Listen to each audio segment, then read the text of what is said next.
ડિંડોલીમાં પતિ પત્નીએ કર્યો આપઘાત। નવાગામમાં આવેલ દીપકનગરના 41 નંબરના પ્લોટમાં રહેતા ભાડુઆથી કર્યો આપઘાત। 1.5 વર્ષ પહેલા કર્યા હતા લગ્ન। પરિતોષ પ્રકાશ ચંદ્ર યાદવ અને તેની પત્ની કાજલ યાદવે કર્યો આપઘાત।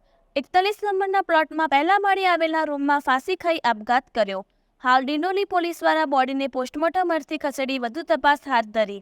કયા કારણોસર આપઘાત કર્યો તે હજુ સુધી અકબંધ છે। મૂળ ઉત્તર પ્રદેશના જૌનપુરના રહેવાસી હતા।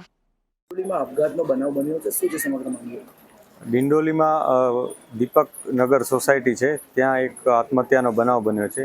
આ ઘટનામાં હકીકત એ મુજબ છે કે બે વ્યક્તિઓ, એક બંને પતિ પત્ની છે, પારિતોષ યાદવ અને કાજલ યાદવ। આ બંને આ દીપકનગર સોસાયટીમાં રહે છે।